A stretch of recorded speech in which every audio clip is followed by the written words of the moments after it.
Oke, jadi bagi para hadirin apabila ada yang ingin bertanya, saya akan buka 2 kali sesi pertanyaan, ada di tengah-tengah sama 1 kali nanti di akhir. Tapi sebelumnya kita coba ngobrol-ngobrol dulu aja, kita agak santai kali ya. Dan boleh nggak diceritain ini untuk Mas Zamrud sama Mas Asep, kira-kira apa sih poin penting menjadi kurator? Siapa orang yang bisa disebut kurator dan apa yang membuat orang itu bisa disebut sebagai kurator? Karena kita pasti banyak yang bertanya juga ya, apakah saya jadi kurator gara-gara saya memiliki taste dalam melihat seni atau apa? Mungkin bisa dari Mas Zamrud dulu kali. Terima kasih Mas Dino. Pertanyaan singkat padat, tapi jawabannya panjang. Siapa yang bisa menjadi kurator? Kalau tadi di slide nomor 1, 2, 3, 4, 5, kalau misalnya 6. Itu kurator syarat pertamanya dia memiliki kompetensi dan keahlian. Ketika kita membidik tentang jabatan atau profesi kurator, tentunya kita tidak terperangkap dalam posisi kurator harus kurator seni, kurator harus kurator arkeologi, kurator harus kurator sejarah.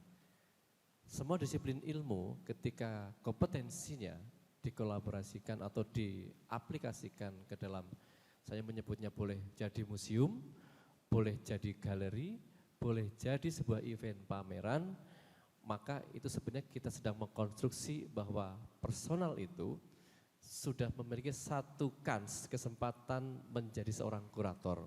Oke, baik. Hanya saja tidak cukup itu. Betul. Experience dibutuhkan. Kemudian kalau tadi Mas Topan dalam sebuah slide mengatakan ada etik, ada pakem. Itulah pegangan kita dalam setiap tempatnya, kurator akan memerankan sesuatu yang akan berbeda pula. Kurator seni, dia akan mengekspor segala macam tentang experience dia, kompetensi dia, keahlian dia dengan karya seni. Kemudian di dalam museum prasejarah misalnya di kawasan Sangiran, pasti orang yang berlatar belakang atau berdisiplin ilmu tentang arkeologi, dia akan banyak mengeksplor itu. Hari ini ternyata pembagian itu menjadi samar. Karena sebenarnya kelengkapan informasi itu harus didukung dari berbagai macam disiplin ilmu.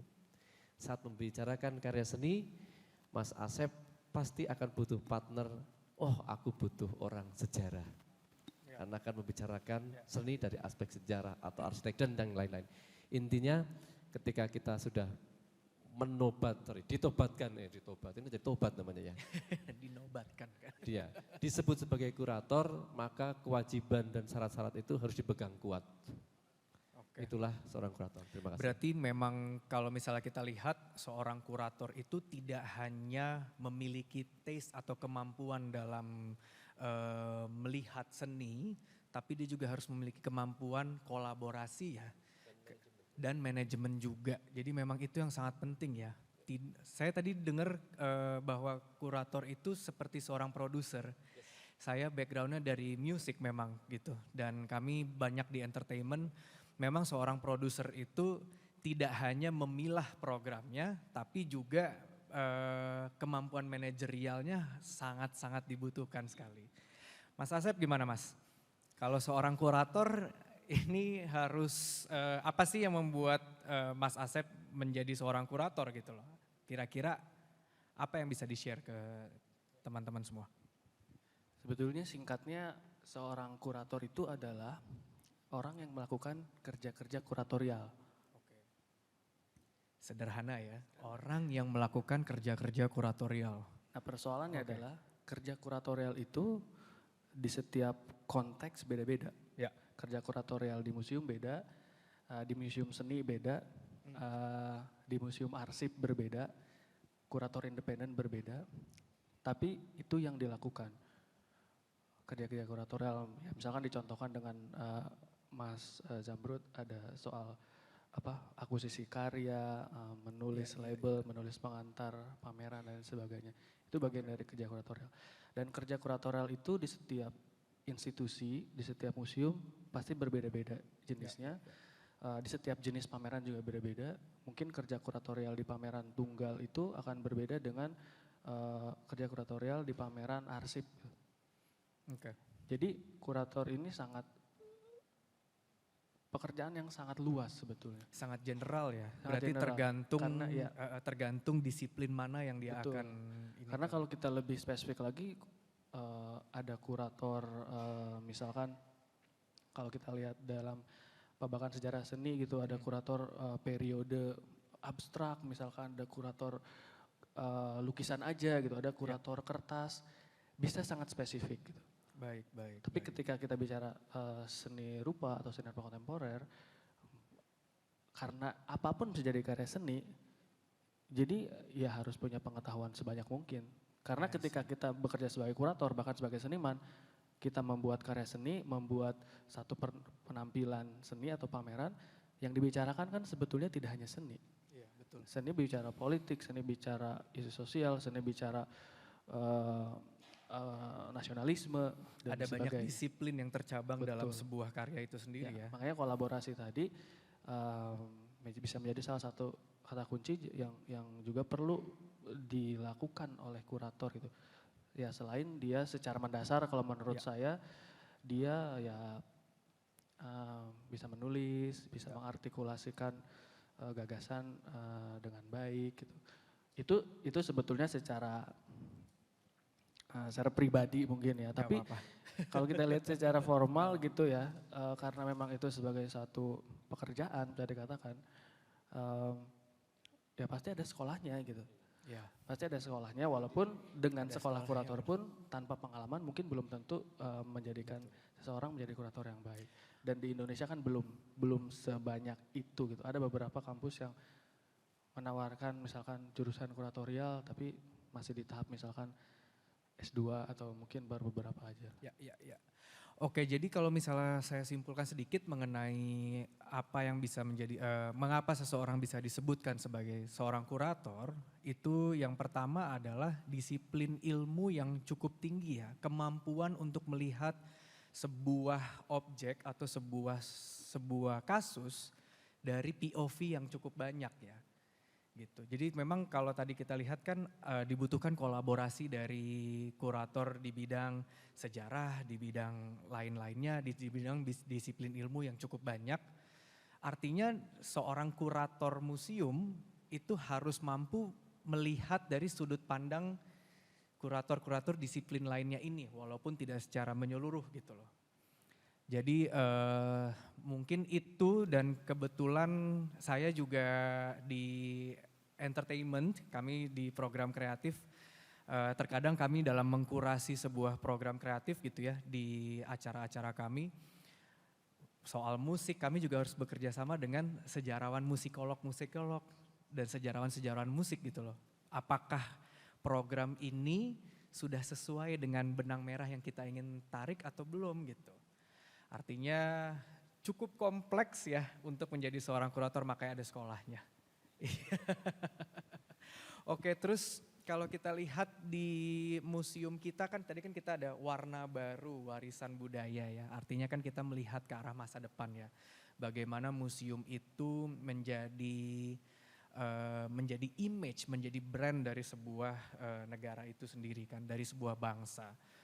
Nah, kira-kira boleh diceritain nggak sedikit mengenai pengalaman lagi jalan-jalan ke luar negeri atau studi banding kemana, ada nggak museum yang memang sangat menarik baik dari segi kuratorial, dari segi penyajian, atau dari segi apapun itu yang bisa diceritakan.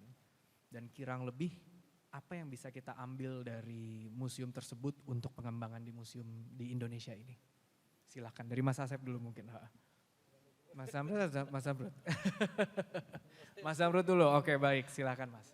Iya biasanya yang pertama yang tua dulu ini. Tapi banyak hal yang menjadi bekal buat kita ya, terutama kita ketika melakukan visitasi, kunjungan ke museum-museum, baik di dalam negeri maupun luar negeri. Setiap museum pasti memiliki kelebihan yang berbeda-beda. Kita berkunjung gak usah jauh-jauh ke Singapura, tetangga kita gitu ya. Kita mungkin banyak belajar banyak hal ya Mas Topan di sana ya. Dari sisi lightingnya, dari sisi penataannya, bahkan sampai dengan struktur membangun benang merah tadi. Kalau saya senang melihatnya di NGS itu antara bangunan heritage dengan bangunan yang non heritage itu dikoneksikan dengan bagus pun dengan karya-karya atau koleksi-koleksinya. Lalu di New Zealand misalnya secara konstruksi museum bentuknya keren gitu, secara wadahnya keren meskipun kontennya berbeda dengan di kita, tapi di sana ada banyak cara mengedukasi publik gitu. Di Eropa pasti banyak pilihan-pilihan yang lebih komplit gitu, apalagi di Amerika ketika kita lihat MoMA gitu. Itu sebuah orientasi kita. Ketika kita balik ke Indonesia, kembali ke museum, dan juga ada PR yang menarik buat kita ketika orang Indonesia menjadi pengunjung museum luar negeri, maka dia menjadi pengunjung yang paling taat sedunia. Iya betul. Tapi ketika balik ke Indonesia, kambuh lagi. Mereka takut sama denda dan kurs kali Kambuh ya. lagi. Ini kan artinya perlu dilakukan bukan pada mengadopsi sistem saja, tapi mempertahankan komitmen tentang mental gue emang bener gitu.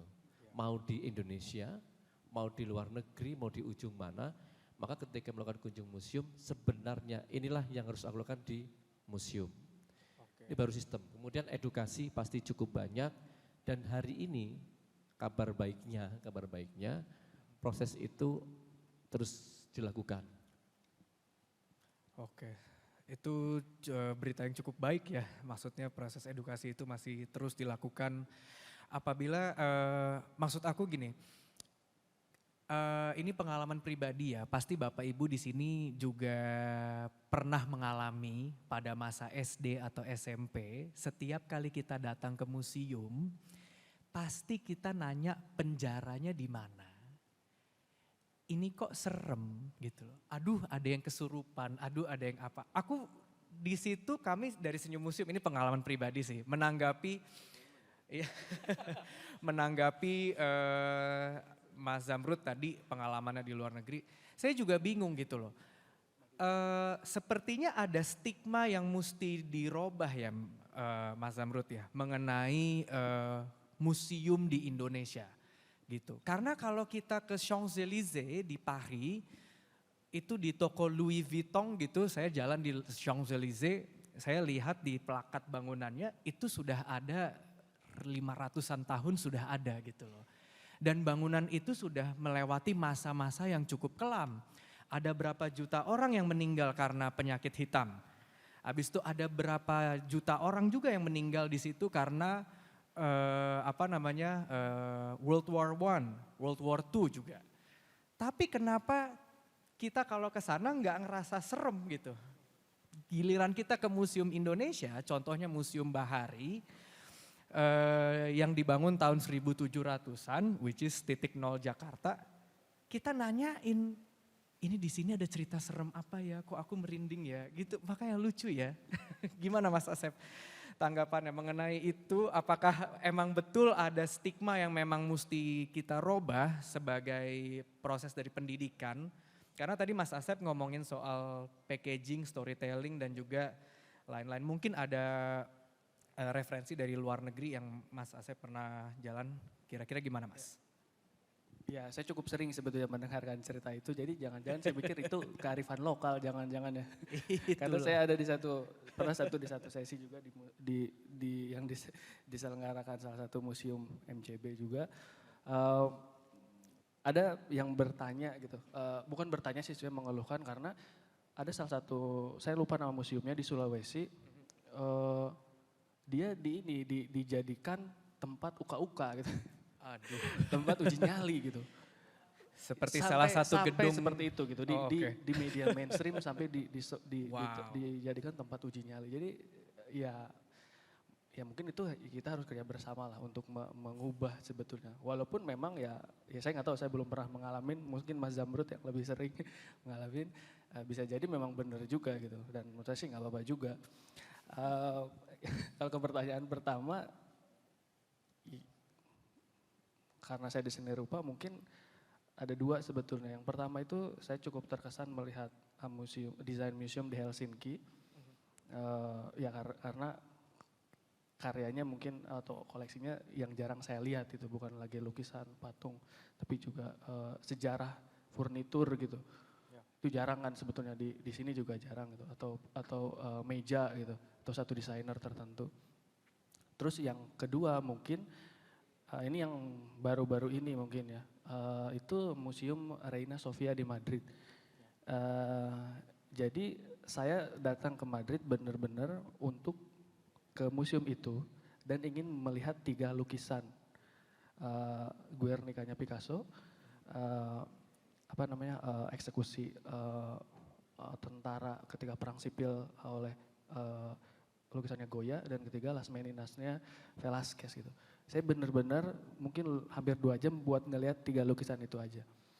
Jadi mungkin bukan museumnya, tapi koleksi itu bisa jadi memang daya tarik seseorang gitu. Oke, berarti koleksi itu. dari museumnya itu bisa Ya. menjadi daya tarik utama ya yang Ya, sebenarnya. ya itu contohnya saya sendiri. Saya datang ke Madrid buat melihat 3 lukisan itu aja I see, oke. di museum itu. Ya. Jadi yang lain ya bonus aja menurut saya. Gitu. Oke, baik. Jadi tadi bisa telah dijelaskan sama Mas Asep bahwa koleksi itu bisa menjadi daya tarik utama ya. Artinya packaging dari koleksi yang telah dikurasi oleh kurator itu harus dilakukan, harus dikonsultasikan mungkin dengan branding agency sebagai pihak yang bisa dikolaborasikan untuk mempromosikan museum itu sendiri. Tak hanya museum, tak hanya bangunan, namun juga koleksinya itu sangat penting. Artinya peran kurator di sini sangat-sangat tinggi ya untuk itu ya. Dan juga ini kita lanjut sedikit mengenai program kreatif, mengenai kolaborasi. Jadi sedikit saya cerita mengenai pengalaman Senyum Museum. Salah satu tujuan kami adalah merubah stigma itu, merubah stigma di mana museum itu museum itu harusnya menyenangkan, museum itu harusnya fun, publik harusnya menjadikan museum sebagai lifestyle. Kalau kita pergi ke Helsinki, kita pergi ke Perth, kemarin saya pergi ke Perth Western Australia Museum, itu orang ke sana datang ke museum tuh pulang kerja gitu loh. Dalam rangka mereka bosen, ngapain ya di rumah, Perth jam 5 sore udah tutup semuanya, ya udah kita ke museum aja gitu loh. Nah, tapi hal itu kan tidak ada ya di Indonesia ya. Sangat sedih sekali, lifestyle museum untuk menjadi lifestyle itu tidak ada di Indonesia. Padahal sejarah bangsa Indonesia jauh lebih tua daripada sejarah bangsa Australia. Misalnya kita bilang seperti itu. Nah, jadi kira-kira upaya apa ya untuk menuju warna baru, warisan baru, untuk menuju museum yang lebih dicintai oleh publik. Kira-kira dari Mas Zamrud, kira-kira ada kolaborasi program apakah yang bisa dilakukan? Nanti aku mungkin bisa juga cerita pengalaman dari Senyum Museum ya. Ada satu kunci ketika kita menaikkan atau mensakralkan nilai museum. Kita harus mengkaji dulu tentang OUV-nya museum itu. Ketika kita sudah tahu tentang poin lebihnya dari museum itu, kita akan berangkat kepada tema. Saya akan menunjukkan kabar baik yang tadi.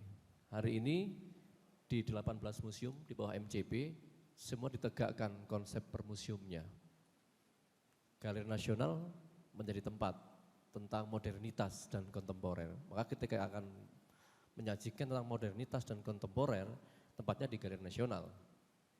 Museum Nasional sebagai kebudayaan secara universal, Nusantara dia itu. Lalu dengan Museum Basuki Abdullah misalnya. Ya, Basuki Abdullah punya hal yang penting nilai adalah inspirasi tokoh di sana. 18 museum yang dikelola ini semua punya konsep yang sudah ditegakkan itu.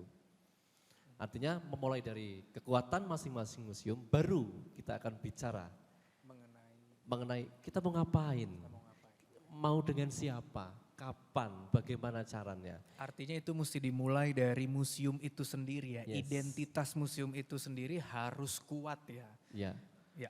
hari ini misalnya kita sempatkan mampir ke Benteng Vredenburg di Jogja, ada warna lain di sana. Ada museum night di sana. Tidak lagi kita malam tutup gelap. Di Museum Benteng Vredenburg, lighting dimainkan malam hari. Ini jadi sesuatu yang tadi kabar baik. Hari ini kita tidak bisa menyuguhkan museum dengan apa adanya. Tapi kita balik. Kita membuat sebuah antitesis bukan apa adanya, tapi ada apanya. Oh ini poin yang bagus ya Pak. Ya. Ya. Bukan lagi mau, ya udah museumnya apa adanya. Tidak, kita berangkat dari museum ada apanya ini. Dengan ada apanya, maka kita akan mengekspor habis. Tadi kembali lagi peran kurator menjadi penting Ya. ketika harus memilih, kemudian memanage dengan siapa, baik dengan koleksi maupun programnya, pasti menjadi pilihan kita. Kita satu catatan aja, dengan mengubah, tidak mulai dari apa adanya, tapi dengan Ada ada apanya di museum itu. Itu sangat penting sekali ya Pak ya. Berarti artinya di mana museum itu harus memiliki identitas yang kuat dulu. Museum tidak bisa hanya berdiri sendiri memiliki koleksi, that's it, tidak bisa. Museum harus punya identitas. Ketika identitas museum itu sudah ada, baru di situ kita bisa bergerak. Ini mau dijadikan apa? Bisa jadi Museum Basuki Abdullah kalau misalnya sudah identitasnya sudah seperti yang kita lihat kan sudah mulai ini ya, sudah mulai ramai di kalangan media sosial dan lain-lain. Mungkin kita bisa mensisipkan program-program kreatif yang berhubungan dengan painting ya, dengan karya seni lukis gitu loh. Sehingga museum itu aktif menjadi lifestyle bagi seniman-seniman di sekitarnya. Seperti itu. Boleh silahkan Pak. Kalau boleh tambahkan begini, di kita yang terjadi ketika Bapak Ibu hari ini semuanya, teman-teman semua datang ke Museum Kebangkitan Nasional misalnya. Ya. Seharusnya tidak berhenti di Muskitnas saja. Orang menyebut Muskitnas, orang familiar dengan Stovia. Tidak berhenti di sana. Karena sebenarnya Museum Kebangkitan Nasional itu bagian dari garis panjang tentang Indonesia. Tentang Indonesia, iya. Setelah Museum Kebangkitan Nasional, ada statement di sana, "Hai bro," gitu kan, "Anda belum komplit menikmati perjalanan Indonesia ketika belum menuju kepada setelah yang ini adalah Anda harus lihat ke Museum Sumpah Pemuda." Ada gate-nya. Museum Kebangkitan Nasional akan lengkap ceritanya menuju ke Museum Sumpah Pemuda 1928. Ketika 1928, maka kita akan lanjut. Belum lengkap kalau kita cuma kunjungin 2 museum ini. Kita harus melengkapi itu ada di Museum Juang. Juang Setelah 45. Sumpah Pemuda, Museum Ya. Juang nih. Saya tidak mengatakan siapa pengelola, tapi kunjungi museum secara komplit. Setelah Museum Juang sebenarnya ada tentang Pancasila, Gedung Pancasila di Kemenlu. Itu sejarah yang mungkin sampai hari ini jarang kita kunjungi. Itu bagian dari garis. Setelah ke Pancasila, datanglah ke Museum Naskah Proklamasi. Iya. Jadi setiap museum harus menyatakan diri bahwa kami adalah bagian dari garis panjang. Maka statement terakhir akan mengajak, Muskitnas adalah gate untuk menuju Museum Sumpah Pemuda. Museum Sumpah Pemuda adalah gate menuju informasi yang komplit kepada Museum Juang. Museum Juang jadi tersinergi dengan kekuatan masing-masing museum, tapi mereka sebenarnya satu, kita itu satu. Ini yang tidak dimiliki oleh negara lain. Oke. Singapura Ya. nggak punya. Singapura nggak punya, bener. Mereka Singapura tidak nggak punya sejarah Sumpah Pemuda. Mereka boleh beli karya-karya kontemporernya. Iya. Mereka boleh memborong karya koleksi seni rupa, tapi mereka tidak punya sejarah panjang dan komplit seperti Indonesia. Ini penting banget Bapak Ibu sekalian, karena menurut saya pribadi ini salah satu juga poin yang bisa menjadikan Jakarta sebagai tourist destinations ya. Kita melihat Jakarta itu selalu kalau di mata rekan-rekan saya dari luar negeri, mereka selalu bilang, saya ke Jakarta tuh cuman stop over. Hanya sebagai cuman sebagai transit aja, habis itu saya mau ke Bali. Saya dari Tokyo transit Jakarta, saya ke Perth. Kenapa nggak mau ke Jakarta? Ya karena Jakarta cuman kantor. Padahal sayang ya, kalau kita bisa mempackaging museum-museum itu menjadi sebuah satu kesatuan, itu satu garis merah saja sudah jadi 1-2 hari tur. Untuk itu ya, artinya potensi bisnis yang dikembangkan dari situ bisa sangat besar sekali, bahkan untuk kemajuan museumnya sendiri. Kalau dari Mas Asep gimana Mas?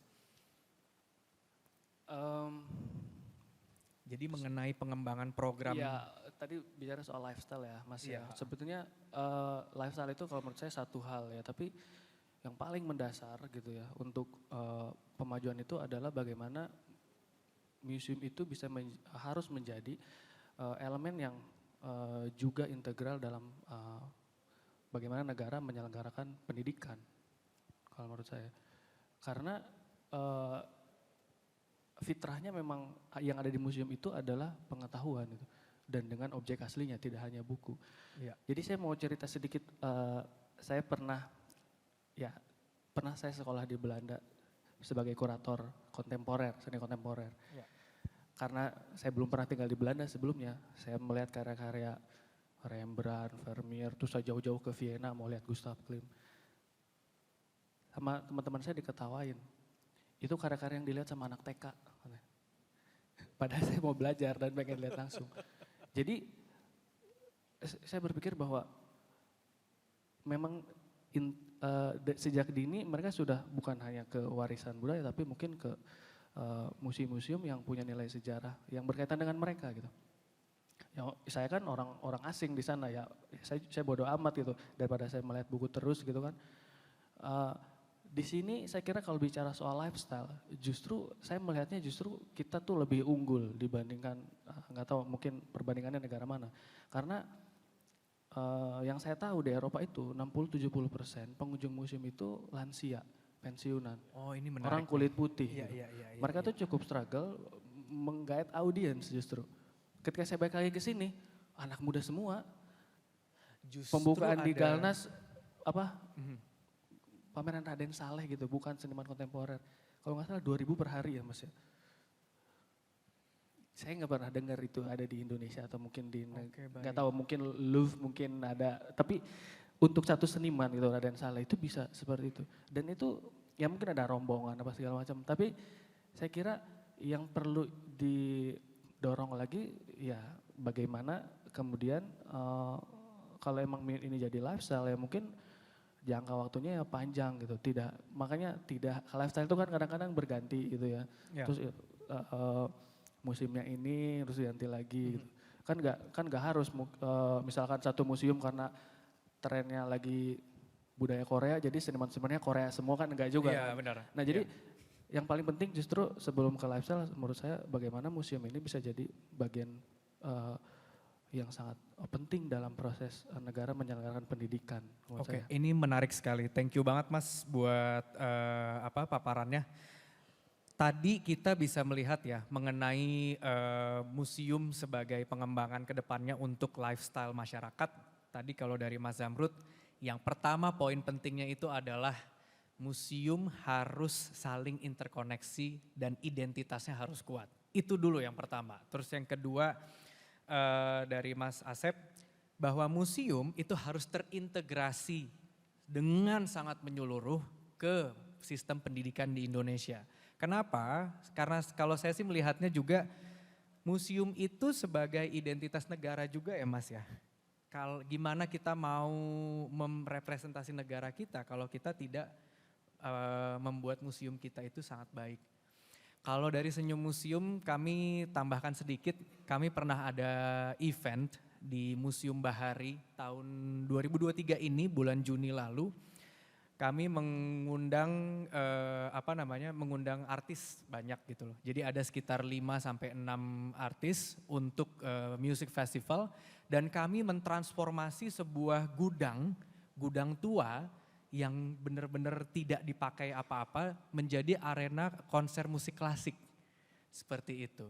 Dan di situ banyak audiens ya terutama para filantropis karena memang audiens kami dari kalangan menengah ke atas waktu itu datang dan mereka lihat oh gedungnya cantik ya, oh ini cakep ya. Dan itu jam 6, jam 7 malam. Yang tadinya kita bilang serem, itu menjadi tidak serem. Terus ada gala dinner juga di tengah-tengah di courtyardnya dengan latar belakang museum. Yang dimana orang-orang akhirnya menjadi apresiasi akan museum itu sendiri. Yang harusnya kosong diaktifasi menjadi apresiasi. Jadi sangat menarik sekali untuk menjadikan museum itu sebagai lifestyle. Tadi ada 3 point of view yang berbeda dari entertainment, dari infrastruktur, dan juga dari sisi pendidikan. Ini menjadi poin penting bagi pengembangan museum kita ke depannya. Terima kasih ya Mas ya. Berikan tepuk tangan dulu. Saya berikan kesempatan 1 orang, 2 orang lah untuk kita singkat aja ya tanya jawab. Silahkan boleh dibantu krunya. Para pembicara dan moderator, perkenalkan nama saya Den Prasna. Aku alumni dari Fisika UI angkatan 2016. Suatu hal yang menarik dan terima kasih atas pemaparannya. Aku sekarang jadi ngerti apa itu kurasi, apa itu kurator, begitu. Dalam pandangan saya bahwa seni adalah suatu keindahan dan juga setiap insan manusia bahkan makhluk hidup ini mencintai suatu karya seni. Hal yang pertama saya tanyakan kepada kedua pembicara adalah sebenarnya apa sih esensi dari seni itu sendiri gitu ya. Dan bagaimana cara menciptakan suatu seni agar menjadi suatu nilai tambah dan dihargai oleh orang lain. Karena kan mengingat bahwa suatu karya itu kan harganya tergantung dari siapa pembuatnya dan segi historis si pembuatnya itu sendiri. Pertanyaan kedua adalah begini, pernyataan dulu ya. Gini Mas, dalam aku berkunjung ke Museum BI lah katakan gitu ya. Itu jujur aku ingin melihat semua barang yang koleksi di situ. Namun terbatas sekali dengan waktu dan juga dengan kemampuan mata. Dan membosankan juga ya. Mungkin saran dari aku sebagai kurator nantinya, kurator museum, itu ada baiknya mungkin ya, dibuat semacam jurnal kali ya. Jadi kayak suatu dunia metaverse gitu ya, katakanlah seperti itu. Atau mungkin secara sederhananya kita membuat suatu makalah ilmiah, terkait dengan simbol ini apa, benda ini itu apa dan sejarahnya seperti apa. Jadi sebelum main ke museum kita sudah punya knowledge dulu mengenai apa yang menjadi barang museum itu sendiri. Sehingga waktu yang dipakai cukup efisien. Pertanyaannya adalah begini Mas, sebagai kurator museum, katakan gitu ya, apa sih yang menjadi suatu pola pikir? Karena kan itu untuk menentukan tata letak kan mempunyai suatu nilai ya, harus mempunyai suatu hasrat bagi kurator museum itu sendiri. Bagaimana nih menciptakan hasrat agar bisa menimbulkan suatu tata letak yang bernilai seni bagi seorang kurator museum, begitu. Dan seperti apa cara pemikirannya, problem solvingnya itu seperti apa? Ya cukup dari saya dan terima kasih. Ya mungkin mau dimulai dari siapa? Oke boleh. Oke, jadi sebenarnya kalau yang pertama itu lebih ke arah apa sih ya esensi dari seni itu? Kenapa ada seni yang ada yang mahal? Apa yang membuat itu menjadi mahal? Apa yang membuat sebuah objek atau sesuatu itu berseni? Seperti itu. Sebagai di mata seorang kurator. Mungkin bisa dijelaskan kali Pak. Esensi seni tadi ya. Kalau menurut saya seni itu mengajarkan kita menghormati perbedaan. Seni itu nggak ada yang sama. Kita mungkin bisa niru, bisa jiplak, itu hal lain. Tapi seni itu nggak ada yang sama karya seni. Dan itu kita bisa terapkan di dalam kehidupan sehari-hari. Seniman itu kan identiknya seperti itu kan. Emang selalu beda sendiri apa segala macam. Bukan memang dibuat-buat, tapi memang dengan seni setidaknya pengalaman saya sendiri kita bisa menghormati perbedaan. Itu pelajaran yang sangat penting bagi saya. Dan jujur saya lebih banyak belajar dari karya seni daripada buku misalkan. Saya suka baca buku juga tapi dalam satu karya seni itu bisa macam-macam yang kita harus tahu misalkan. Setidaknya saya jadi ingin tahu lebih banyak. Menimbulkan satu dorongan rasa penasaran gitu. Soal nilai gitu. Saya kira nilai dalam seni itu Mas Jamrud sebagai seniman mungkin bisa menjawab lebih jelas. Tapi kita harus sadari juga bahwa yang nilai yang terkandung dalam karya seni itu tidak hanya nilai ekonomi gitu ya. Tapi ada nilai juga kulturalnya, nilai sejarahnya, secara etis sebetulnya kurator apalagi di museum tidak bisa berurusan dengan penentuan harga karya apalagi jual beli. Jadi itu salah satu batasan ya. Batasan dalam kerja kuratorial terutama di museum adalah dia tidak terlibat dalam pertukaran nilai ekonomi gitu. Tapi masih ada, misalkan yang bertanya ketika saya menjadi kurator salah satu museum, ada pengunjung yang nanya, karya ini dijual atau tidak gitu. Harganya atau tidak. Jawabannya adalah karya di museum itu tidak ada jual beli karya yang pasti. Dia mau beli karya tersebut silakan hubungi senimannya gitu. Yang menentukan harga itu bukan kurator, itu lebih rumit lagi gitu. Ada market, ada penentu, banyak lah. Karya dan faktor itu rumit lah, makanya rumit ya. Mungkin tidak akan bisa terjawab di forum ini, tapi yang saya ingin tekankan adalah bahwa yang dilihat kurator itu value-nya tidak hanya value ekonomi, tapi ada value dari sisi sejarahnya mungkin, pengetahuannya, kulturalnya gitu. Jadi saya contoh sedikit aja, ada salah satu karya Mark Chagall yang tampil di salah satu film Hollywood, kalau nggak salah tuh Stuart Little atau apa saya lupa, tampil aja di belakang, jadi si orang tim artistik film itu beli karya tersebut di pasar loak, benda-benda antik gitu. Dia nggak tahu kalau itu lukisan asli, tim artistik itu dipajang jadi set film. Ada kurator museum yang lihat karya itu, ngecek ke tim produksinya ternyata karyanya asli. Dan itu karya itu hilang udah berpuluh-puluh tahun. Yang tadinya dia beli dari pasar loak yang mungkin cuma ratusan dolar, jadinya harganya jutaan dolar. Gitu. Karena ada pengetahuan gitu. Sementara kalau kita tidak punya pengetahuan itu, value sejarah, value dari karya itu, ya karya itu akan jadi 100 dolar mungkin. Pengetahuan itu mahal ya. Ya itu, jadi saya bukan bicara bahwa kemudian kurator jadi membuat karya itu mahal, tapi value itu yang kemudian membuat dia menjadi punya value historis itu yang membuat dia punya value ekonomi yang lebih tinggi lagi. Ya. Kurang lebih seperti itu. Kalau dari Mas Zamrud gimana Mas? Sebagai seorang seniman juga nih. Bisa dipancing-pancing jadi seniman di sini. Iya. Ya, Double. Mas.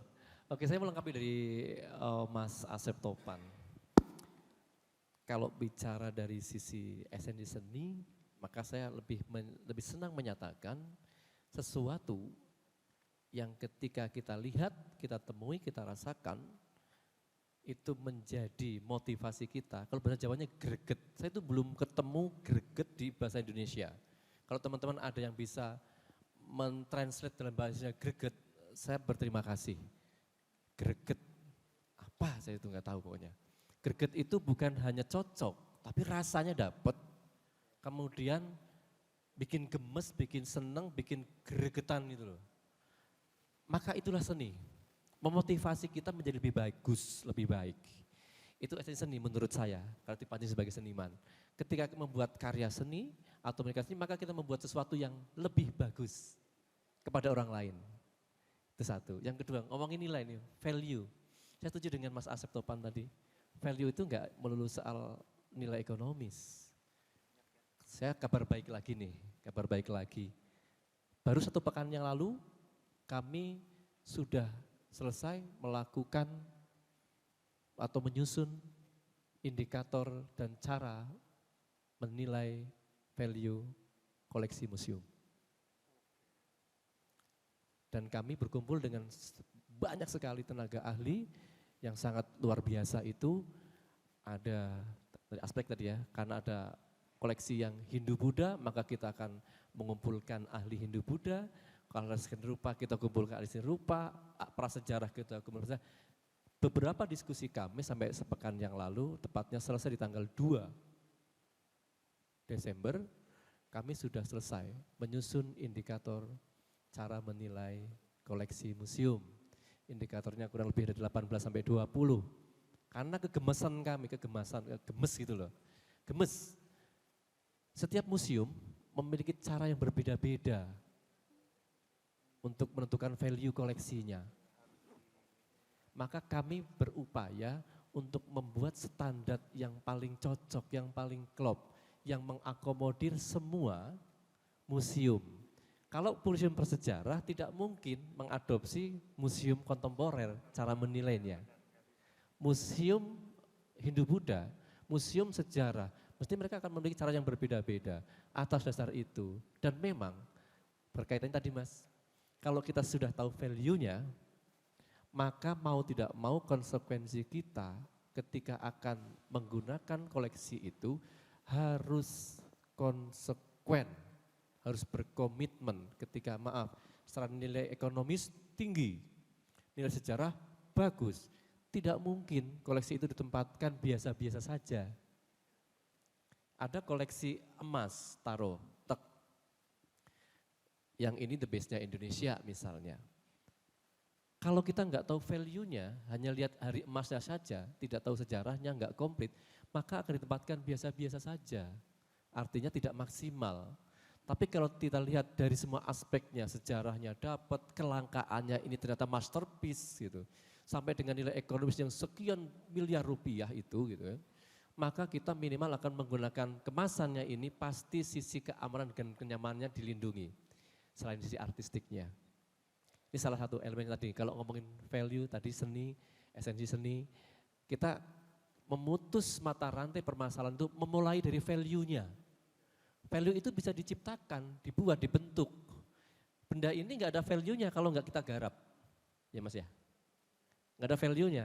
Tapi kalau dinarasikan oleh Mas Asep Topan, air mineral ini pernah diminum sedikit oleh Mas Zamrud. Tahun sekian nanti Mas Zamrud menjadi seorang apa gitu. Value-nya udah beda nih. Pengantarnya keren. Sama-sama bekas air minum loh Mas. Ada satu ballpoint yang pernah dibuat tanda tangan MOU oleh Presiden Joko Widodo misalnya gitu. Ditaruh ya nggak tahu kalau ballpointnya itu ballpoint Pak Jokowi ketika menyatakan surat pernyataan Indonesia menjadi ketua KTT ASEAN gitu. Tapi ketika dinarasikan komplit, dikaji komplit dari kuratorial, sejarahnya dapat, maka value-nya bertambah. Ketika value bertambah, ballpoint ini nggak boleh ngeletak lagi Mas. Harus dikemas baik, dipamerkan. Ujung dari representasi kita museum sebagai layanan publik, marwah tertingginya adalah ketika publik memiliki kita.